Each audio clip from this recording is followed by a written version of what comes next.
राम राम राम राम राम राम राम राम राम नारायण नारायण। विशेष बात, द्वंद्व यानी राग द्वेष आदि ही विषमता है जिनसे सब प्रकार के पाप पैदा होते हैं। अतः विषमता का त्याग करने के लिए साधक को नाशवान पदार्थों के माने हुए महत्व को अंतःकरण से निकाल देना चाहिए। द्वंद्व के दो भेद हैं। स्थूल द्वंद्व यानी व्यावहारिक द्वंद्व, सुख दुख अनुकूलता प्रतिकूलता आदि स्थूल द्वंद्व हैं। प्राणी सुख अनुकूलता आदि की इच्छा तो करते हैं, पर दुख प्रतिकूलता आदि की इच्छा नहीं करते। यह स्थूल द्वंद्व मनुष्य, पशु, पक्षी, वृक्ष आदि सभी में देखने में आता है। सूक्ष्म द्वंद्व यानी आध्यात्मिक द्वंद्व, यद्यपि अपनी उपासना और उपास्य को सर्वश्रेष्ठ मानकर उसको आदर देना अर्थात महत्व देना आवश्यक एवं लाभप्रद है, तथापि दूसरों की उपासना और उपास्य को नीचा बताकर उसका खंडन, निंदा आदि करना सूक्ष्म द्वंद्व है, जो साधक के लिए हानिकारक है। वास्तव में सभी उपासनाओं का एकमात्र उद्देश्य संसार से यानी जड़ता से सर्वथा संबंध विच्छेद करना है।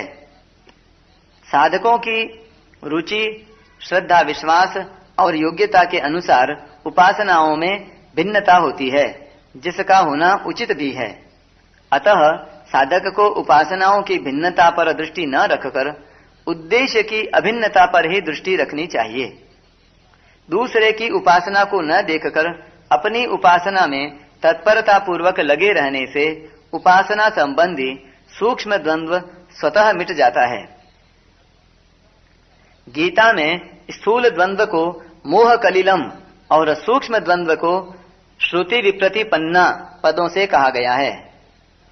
श्रुति विप्रतिपन्न का अर्थ है शास्त्रों में ज्ञान, कर्म और भक्ति, द्वैत, अद्वैत, शुद्धाद्वैत, द्वैताद्वैत आदि सिद्धांत, विष्णु, राम, कृष्ण, शिव, शक्ति, गणेश आदि उपास्य देव, सकाम और निष्काम भाव इत्यादि भिन्न भिन्न विचारों को देखकर किसी एक विचार पर अपना निश्चय या निर्णय नहीं कर सकना, अर्थात किंग कर्तव्य विमूढ़ हो जाना। साधक के अंतःकरण में जब तक संसार का यानी जड़ता का संबंध या महत्व रहता है, तभी तक ये द्वंद्व रहते हैं। स्थूल द्वंद्व संसार को विशेष रूप से सत्ता और महत्ता देता है, अतः स्थूल द्वंद्व को मिटाना बहुत जरूरी है। जब तक मूढ़ता रहती है तभी तक द्वंद्व रहते हैं। वास्तव में देखा जाए तो अपने में द्वंद्व मानना ही मूढ़ता है। राग द्वेष, सुख दुख, हर्ष शोक आदि द्वंद्व अंतःकरण में होते हैं, स्वयं अपने स्वरूप में नहीं। अंतःकरण जड़ है और स्वयं चेतन एवं जड़ का प्रकाशक है, अतः अंतःकरण से स्वयं का संबंध है ही नहीं, केवल मान्यता से ही यह संबंध प्रतीत होता है। यह सभी का अनुभव है कि सुख दुख आदि द्वंद्वों के आने पर हम तो वही रहते हैं। ऐसा नहीं होता कि सुख आने पर हम और होते हैं तथा दुख आने पर और, परंतु मूढ़तावश इन सुख दुख आदि से मिलकर सुखी और दुखी होने लगते हैं। यदि हम इन आने जाने वालों से न मिलकर अपने स्वरूप में स्थित रहें यानी स्वरूप में स्वस्थ रहें, तो सुख दुख आदि द्वंद्वों से स्वतः रहित हो जाएंगे। इसलिए साधक को बदलने वाली अर्थात आने जाने वाली अवस्थाओं पर यानी सुख दुख, हर्ष शोक आदि पर दृष्टि न रखकर कभी न बदलने वाले अपने स्वरूप पर ही दृष्टि रखनी चाहिए, जो सब अवस्थाओं से अतीत है। गीता में भगवान ने राग द्वेष आदि द्वंद्वों से मुक्त होने का बड़ा सुगम उपाय बताया है कि अनुकूलता प्रतिकूलता में राग द्वेष छिपे हुए हैं। उनसे बचने के लिए साधक को केवल इतनी सावधानी रखनी है कि वह इनके वश में न हो। तात्पर्य यह है कि राग द्वेष दिखने पर भी साधक इनके वशीभूत होकर तदनुसार क्रिया न करे, क्योंकि क्रिया करने से ही ये पुष्ट होते हैं। गच्छन्त्य मूढ़ाः पदम अव्ययम तत्, आने जाने वाले पदार्थों को प्राप्त करने की इच्छा या चेष्टा करना तथा उनसे सुखी दुखी होना मूढ़ता है। वास्तव में संसार निरंतर परिवर्तनशील है और परमात्मा नित्य रहने वाला है। परमात्मा की सत्ता से ही संसार की सत्ता दिखती है, परंतु अविनाशी परमात्मा और विनाशी संसार की सत्ता को मिलाकर संसार है ऐसा मान लेना मूढ़ता है। जिस प्रकार मूढ़ मनुष्यों को यानी अज्ञानी मनुष्यों को संसार है ऐसा स्पष्ट दिखाई देता है, उसी प्रकार अमूढ़ भक्तों को यानी मोह रहित भक्तों को परमात्मा है ऐसा स्पष्ट अनुभव होता है। संसार जैसा दिखाई देता है वैसा ही है, इस प्रकार संसार को स्थायी मान लेना मूढ़ता है, मोह है। जिनकी यह मूढ़ता चली गई उन भक्तों को यहाँ अमूढ़ाः कहा गया है।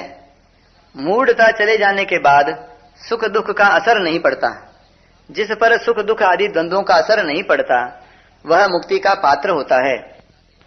इसीलिए इस श्लोक में भगवान ने निर्माण मोहाः और अमूढ़ाः दो बार मूढ़ता के त्याग की बात कहकर मूढ़ता के त्याग पर विशेष जोर दिया है।